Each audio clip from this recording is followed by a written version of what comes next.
Hi, everyone. Thank you for tuning in to the talk. My name is Daria. I work in AAA games during the day, and outside of my day job, I'm developing a puzzle game called The Land Forgotten, where puzzles are based on real languages. Now, I've always liked puzzle games and felt that games can have a great educational value. But when we hear educational game, something like this probably comes to mind. Just to note, these are just some images that showed up in search when I entered educational games. I didn't actually play any of them. And the reason why none of them feel like something I would want to play is that they largely follow the same formula. They take subjects like math or biology and gamify them. And I'm using gamify in quotes here because all those games mostly add things like points and power-ups to largely textbook type problems. And then there are games like these. I'm using Zach Barth's games here as probably the most famous example of programming games. But there are many more interesting ones in this genre. In this game, TS100, you find an old corrupted machine and you solve programming-inspired puzzles that reveal more of the story. And in Exapunks, you play as a hacker who breaks into various computer systems. Neither of these games are using real programming languages, but they're showing concepts of assembly programming, which can actually help you understand how low-level programming works. You don't really call them educational games, but they do teach some important skills. And I would argue they do it better than the games that just give you points for solving a math equation. So is it possible to do something like that, but with linguistics instead of programming? And the answer is yes. Here are a few examples of excellent language games, which have constructed languages that you decode as you solve puzzles. I would highly recommend all three of the games I'm showing here. I also hope you had a chance to listen to the talk about the music in the Chants of Sonar that happened like almost right before this talk. So amazing games, but the languages in them have been constructed specifically for them. Is it possible to make an interesting linguistic game that uses real languages? When I posed that question once to a friend of mine, he said no, because real languages are too complex. And that's true. Languages are very complex and have many exceptions from the grammar rules. But there is an example of language-based puzzles outside of video games that use real languages. And here I'm talking about the concept of a linguistic problem. There is a competition held every year called International Linguistics Olympiad, where students compete in solving linguistics-based problems. And those problems are based on real languages. This is an example of a typical linguistic puzzle from one of those competitions. You are given words or sentences in a language you haven't seen before, translated into the language you know. And by figuring out the rules by which the language is structured, you can then translate new sentences to and from that language. These problems can have different variations, and I personally find them quite engaging to solve. You can spend a couple hours looking over a problem, and finding a solution feels very satisfying. Now, how do we take this amazing concept and make it work within a video game? That's something I've been trying to do with my game, The Land Forgotten. Let me tell you a bit about the game first. The story is set in a high fantasy world, and you play as an apprentice of a wizard who can't do magic. She has to go on a quest where she's expected to get through obstacles and resolve conflicts through magical means. But since she has no magical abilities, she solves those issues by talking to people and generally using her logical thinking. The puzzles in The Land Forgotten are based in different languages, so it's not necessarily a game that teaches a language, more of a game that shows interesting things about them. And the game doesn't explicitly tell you that it uses languages from the real world. In fact, I do my best to disguise them as something else entirely. Here you see a puzzle where the player needs to put together keys to unlock different doors, and those keys are based on Mongolian words. Some of the puzzles in The Land Forgotten are designed from scratch with the help of linguists who specialize in specific languages, like this Old Irish puzzle.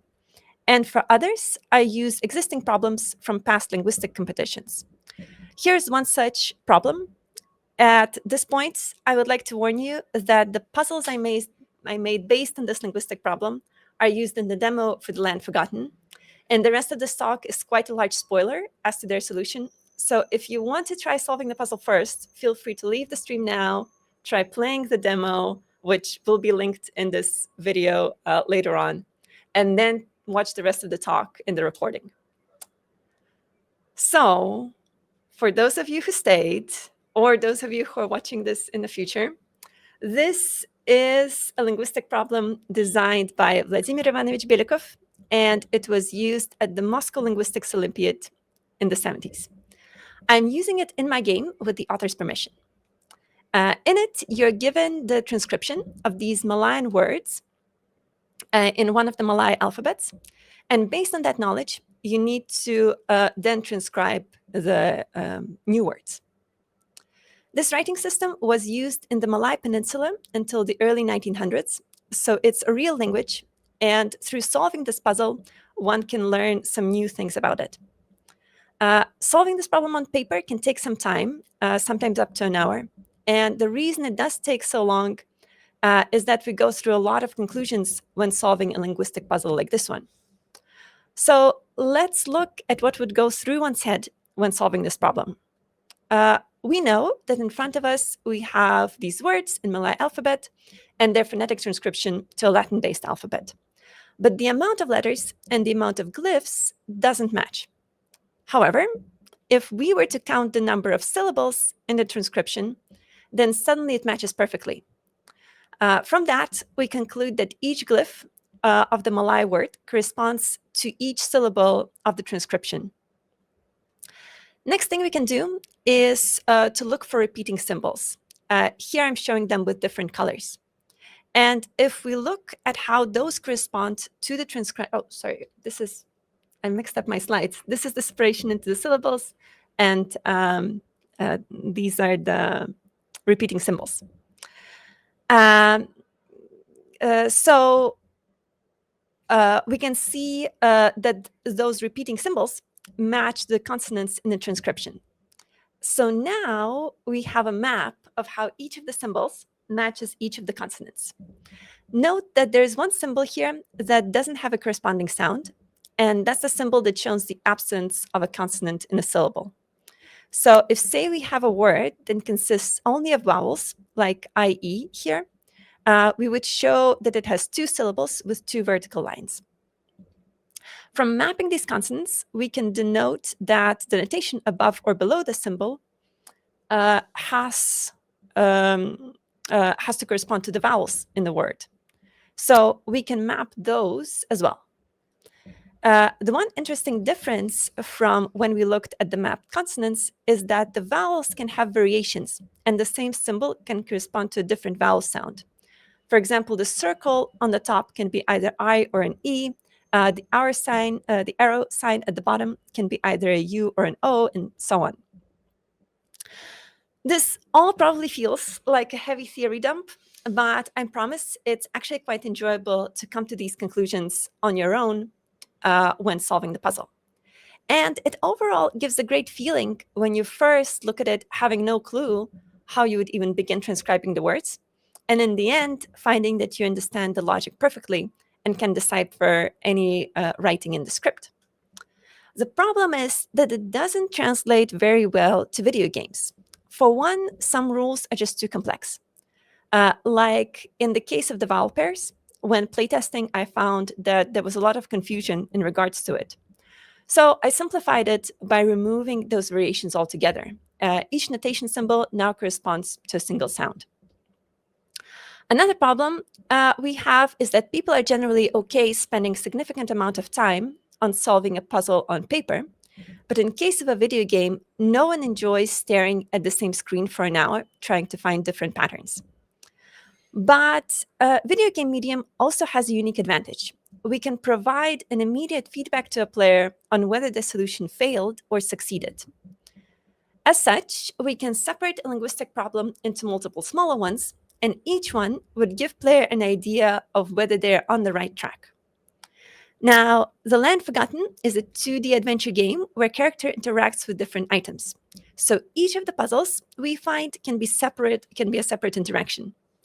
I decided to separate all the puzzles into two parts. In the first one, player would need to open different boxes, and the code for the boxes would be the Malay syllables. In the second part, player needs to transcribe the words by inputting the solution. The information that player gets is also separated into different parts, and I start with just showing a single word. Based on that one word, the player needs to solve the first puzzle, which mostly gets them accustomed to the mechanics of how to use the box. In the second puzzle, the player needs to figure out the rule about different syllables corresponding to different glyphs. I'm doing that by having them put together the same word as they had in the first puzzle, but with the syllables reversed. In the next puzzle, player needs to understand the separation between consonants and vowels. From solving previous puzzles, they now have enough information to come to that conclusion by looking at the repeating symbols. But I'm still keeping the information limited to a small number of consonants and only 2 vowels. Next, player gets a word where some of the glyphs don't have notations and needs to understand that those syllables would have an A sound. Then they solve a puzzle with a syllable that has a dot showing the absence of a vowel, and the next puzzle teaches that it can be the case with the first syllable, not just the last one.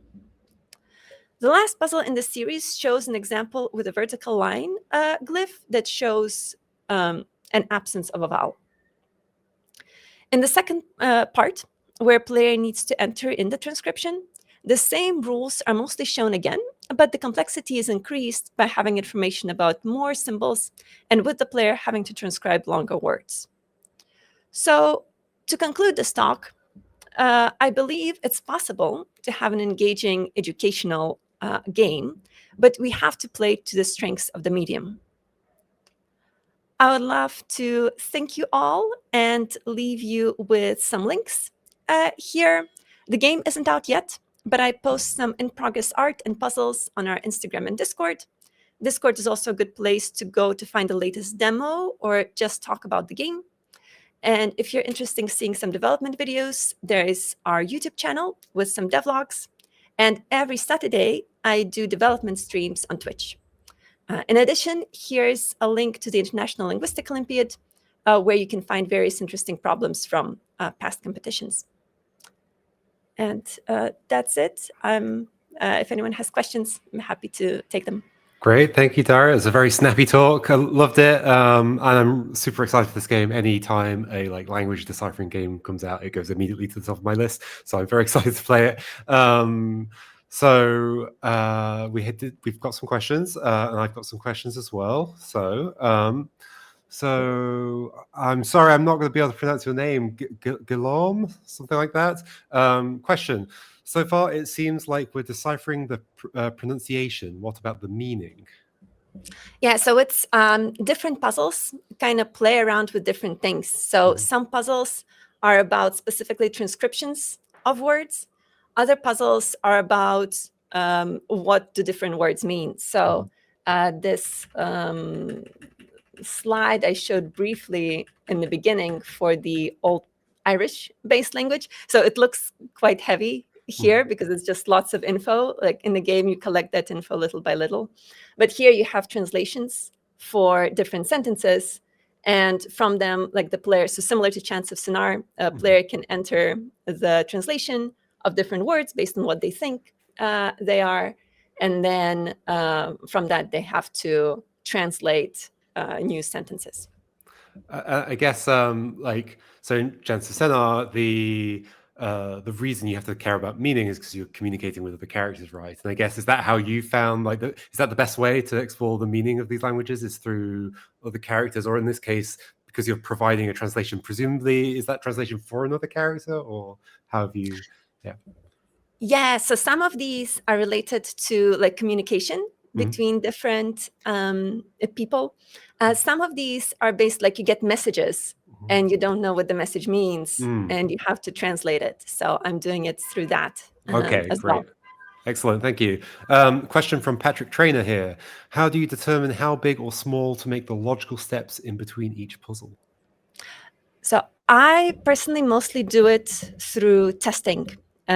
So oftentimes in the beginning, I start with very large logical steps because I think for us as developers, puzzles will always feel simpler than for the player. And then through testing, I oftentimes realize, oh, this part is unclear. So I need to separate it into more steps. So with that specific puzzle based on the Malay alphabet, actually at first, I thought, why don't I just use the puzzle like it was presented at the competition, just out of the box? And then kind of little by little, I started separating it more and more. And now it ended up with like this long series of puzzles that it is.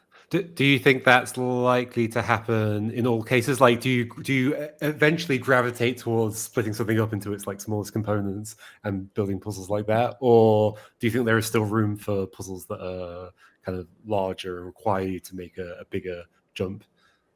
Yeah, I think the further the game progresses and the more the player starts getting accustomed to the puzzles, I think it's okay to make larger leaps. But I still think it always feels better when the leaps are smaller. Sure, absolutely. I guess it makes the puzzles feel snappier as well. Yeah, exactly. Feels more engaging. Yeah, exactly. So another question here from Eris.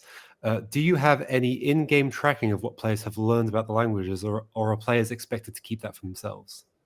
Yeah, there is an in-game tracking system. So you carry around a journal with yourself, with you, and there you can write notes about like your ideas of translation of different words. And then when the puzzle opens up, you always have them on the side with you. So in this case, so these are all your guesses that you entered at some point, but they're always shown to you when you're solving a puzzle dependent on the language that it's about. Right. And so you're always the one writing those notes. It's not the game doesn't like give you those notes itself. Yeah, so the game shows you, so if through solving the puzzle, the solution is clear, then the game shows you that, yes, this was a correct solution of your idea, and it shows you the final translation. But if the puzzle, even if after solving the puzzle, it's not clear, then it stays as your input. Great, thank you. Okay, another question here. Actually, sorry, I skipped that one. Just because I misread something in chat. So, question from me here is because you mentioned that the game never explicitly says that these are real languages. Do you think there are people who play the game and come away from it never realizing that there's a connection to real languages? And is that okay with you, or do you want people to have that realization at some point? So it says that at the very end. At the very end, see. you finish the game, and then, ta-da! You Okay, that's the twist. something. Exactly. I mean, it won't be like a huge twist for Sure. someone who's seen any of the marketing material for the game, but that's actually my ideal player who doesn't know anything about the game. Sure. They try solving the puzzles, they enjoy them, Yeah. and then in the end, they have this revelation, and then Yeah. they realize, oh, maybe I actually like linguistics. Well, unfortunately, it happens to be great marketing for the game to say it's based on real languages. So, yeah, I guess you have to use that in your marketing. So, another question here. So, in the process of developing this game, I assume you were encountering many of these languages for the first time. Are there any that particularly stand out to you as being particularly suitable for designing puzzles for, and what kind of reasons? What are the reasons for that? Why are they particularly suitable for puzzle design? Yeah, so basically, the way I was kind of choosing both languages and specific puzzles is by just looking at a lot of different examples and thinking what would be suited.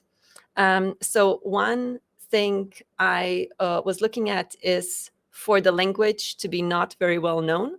First of all, it would give an advantage for people who speak that language. So I'm mostly using kind of either very rare languages or dead languages. I'm also using languages that have like something interesting about them. So, for instance, there's one puzzle in the game that is based on the Kikuyu language, which is spoken in some parts of Africa. And in that puzzle, in that language, there's an interesting way in which they have the names for their plants, their fruit, and the kind of like the juice of or like the sap or the juice of the fruit, where they all have like the same root, but like the different ending or prefix.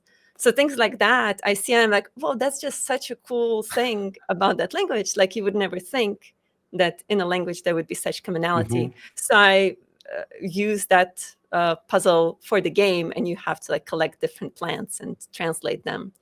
I love that. I also always think about how it will fit the story of the game. Some languages like are just really interesting, but they wouldn't fit in with the story, or like I can't find words that I need for the story to work. But some fit very well, like that plant idea that I just described. I mean, video games always have like collecting plants and making potions and things like that. Sure. So it just fits so perfectly. So, Nice. Yeah, those are. Here we go. Another question from Gwen.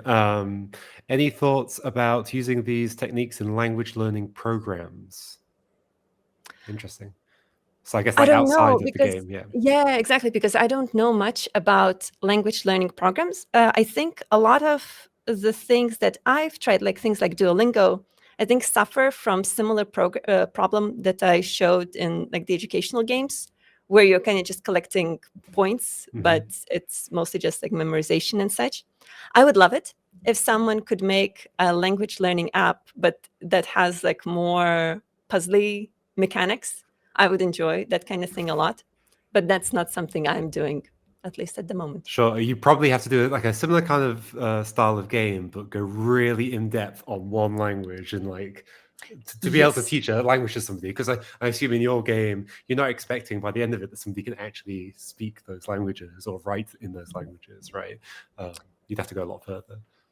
Yeah, exactly. But at the same time, they would be able to recognize certain, like if they do see that language again somewhere, they would recognize, oh, I recognize like either this word or I recognize this system. So yeah, it's more that. Like I remember in Heaven's Vault, which you pointed out earlier, having a feeling like towards the end of the game of like, oh, I actually can kind of like read this language and speak, not speak because it's never vocalized, but yeah, I can suddenly like read this thing, and that was quite an interesting thing over the course of what is it, a 20 to 30 hour game? Like suddenly I'm able to read this language, and that's kind of a fascinating thing.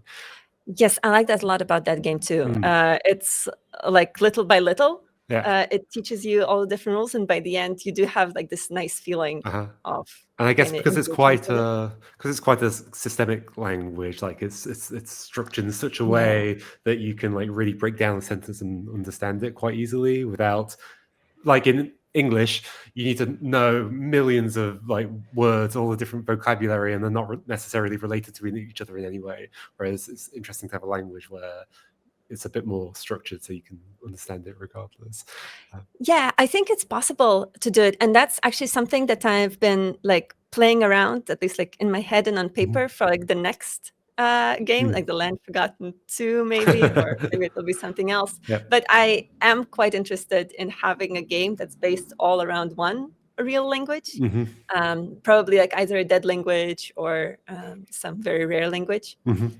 But I'll see how it goes. That'd be fascinating. We've got some more questions coming through. So here's a question. Does the game also feature written numbers? Yes. So some puzzles, which I actually quite enjoyed both designing and seeing people interact with, use both written numbers from some languages in the words, but also like numeric systems that are not used anymore. So for instance, there are some puzzles that are based on the old Babylonian numbering system. And then you have to translate those numbers or like say what those numbers would be like in Basque language and like go back and forth between different numbering systems. And I think those are coming through really nicely. You can see here, by the way, on the screen, there are numbers of pages like 1 of 6, and these are based on Roman numerals. So there are lots of Roman numeral based puzzles. And so at the point when this puzzle shows up, player already understands them really well, so they can see like the numbers of the pages in that system. And then there was one final question from Ariane that says, not directly related to the talk, but I have a question about marketing. Is there a particular reason? Oh, basically, is when are you planning to launch your Steam page? Because I don't think there is a Steam page yet. No, not yet. There will be at some point. So since I'm one person kind of overseeing this project and I'm doing it on the side of my day job, part of it is just like the time. I really like when I do put together a Steam page, I want to make sure it works really well. Then another slight reason is that there's like a little bit of uncertainty of how will it fall with like the competition clause with my day job. So I'm trying to be a little bit cautious in that regard, at least for now. Yep. But yes, in general, I'm planning to make a Steam page. I just really want to. I think that the reason that question is being asked is because people want to wishlist the game. So oh, thank you. Yeah, no, I wish I had a good way to send people there. But if you want to follow development, Instagram and Discord are best places. And you post great videos on YouTube as well, don't you? Oh, thank you. Yeah. Well, those have been taking a lot of time to make, so I kind of stopped. It's almost like a separate job in and of itself. Yeah. Yeah, exactly. It's like I have to choose like whether I'm making a game or I'm making YouTube videos, I feel. Absolutely. Okay, we will leave that there. Thank you so much for the talk and for answering those questions. If there are any other questions, I've already made the thread on Discord. So head over to there. It's thinkygames.com/Discord. I will say that a million times during this event. Head over there, and I'm sure Daria can answer some of those questions. So yeah, thank you once again, and we'll get set up for the next talk.